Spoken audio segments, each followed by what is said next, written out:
Jared Polin, FroKnowsPhoto.com, and this is your, and by your I mean your photo news fix. This fix is brought to you by Squarespace. My personal website, jaredpolin.com, is built using Squarespace, and I wouldn't use anything else if you're a photographer or a creative. It's simple, easy, affordable, and you still don't need to know any coding. Hey, Steven, you know how long it takes to build a gallery? Like 4 minutes. You could have a gallery in 4 minutes. To get a 14-day free trial without a credit card, go to squarespace.com/FroKnowsPhoto, and if you decide that it's for you, use the code FroKnowsPhoto at checkout to get 10% off your first order. First up, Apple has finally released the long-awaited updated Mac Pro for sale. Many months ago, I had the privilege of standing 5 feet away from Johnny Ive and Tim Cook as they discussed the design of the new system just after it was announced in San Jose.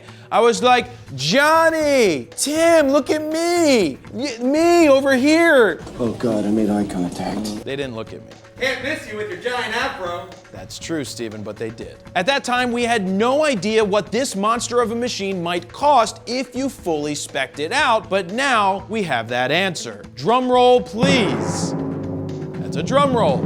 $52,600. See, now that's a tough choice. Do I purchase a maxed out Mac Pro or this double wide with free shipping for a few dollars more? That's a tough choice. I agree, Steven, because double wides are nice. I do live in a trailer with my mom. If that's a little rich for your blood, don't worry. The base price of a Mac Pro is $6,000. All about that bass. Includes a 3.5 gigahertz 8-core Intel Xeon W processor, 32 gigs of RAM, Radeon Pro 580X, and 256 gigs of storage, which is less than my phone. Even when I tried to be conservative and build a Mac Pro online, I'd still be looking at a $12,000 system without a monitor. Now, speaking of monitors, you can also officially pre-order the Pro Display XDR for $5,000 and the Pro Display stand for another $1,000. Now, there's no doubt in my mind that this is going to be a fantastic system for years to come, especially being that it's so easy to make upgrades. But right now, I think it's overkill for what we need here at the factory, and we'll stick with our iMac Pros. Shh, I'll take it out of your salary, Steven. You think you can make my life any worse? Did any of you pre-order this? And if so, which version? Please let me know down below.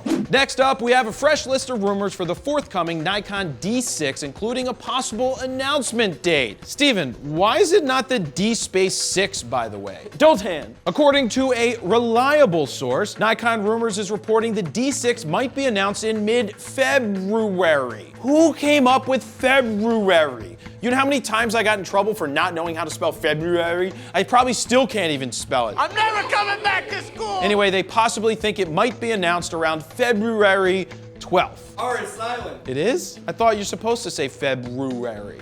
In English language and spelling, man.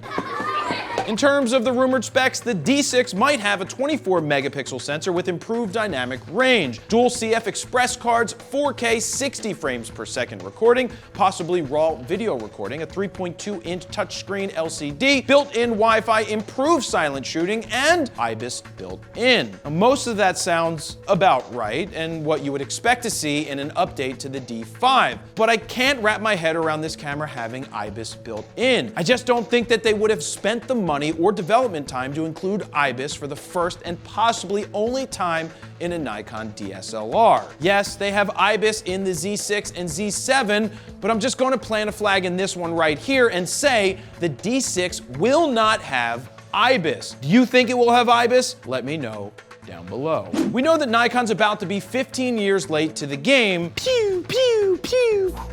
When they officially announce a 120 to 300mm f2.8, and I guess Canon opted to not even challenge them on this one. In fact, Canon said, and I quote, 120 to 300 2.8, who needs that crap? We'll do you one better. How about an RF28 to 280 f2.8? Take that, Nikon. Pew, pew, pew, pew, pew, pew, pew. Sick bird. By the way, Steven, I actually made up that quote all by myself. But I didn't make up the RF28 to 280 f2.8. Sounds legit. It is legit. It's too legit. Too legit to quit. Hey, hey. Too legit. Too legit to quit. Hey, hey. According to Canon Rumors, a reputable rumor site I may add, Canon's filed a patent for 4 new lenses, including the previously mentioned 28-280 f2.8. Now, I'm not sure that this lens will ever see the light of day, but if it does, could you imagine shooting, could you imagine shooting anything with it? No. Actually, because it could be the one lens to rule them all. But they were all of them deceived. Steven, do you know what would make it the one lens to rule them all? What? If it was part of the Paramount Alliance. But what the hell would it cost? I don't know. A lot. Continuing on with this week's Canon Rumor News Fix, Canon Rumors, a reputable rumor site by the way, has shared information about not just 1, but 2 possible new full-frame mirrorless cameras coming in 2020. First, they reported Canon will be releasing an EOS RS, which reportedly will have a 75 megapixel sensor, Digic 9 processor, dual card slots, a joystick, a high-resolution EVF, similar shooting speed to that of the EOS R, which would put it at roughly 5 frames per second, all in a body style that is similar to the EOS R, but without that stupid touch bar, which has always been stupid since Jump Street. What are you doing? This makes a lot of sense in so many ways. Put your tongue back in your mouth. 1, RF glass would perform amazingly well with a high megapixel sensor. 2, Canon's always been a favorite of commercial and portrait photographers, and it's been lacking in the high megapixel game for years. This camera would take direct aim at the Sony a7R IV with its puny 61 megapixels. Now 61 megapixels is just garbage. Pure garbage, Sony. Jared. What, Steven? Sony's paying us. You're not allowed to say anything negative. Oh, all right. Sorry, Sony. Please keep sending those checks. And finally, the second rumored camera is an EOS R Mark II. Now, there's no specs just yet on this one, just a report that a source has used it and says it may be announced at Photokina, which I honestly have no idea when that is anymore.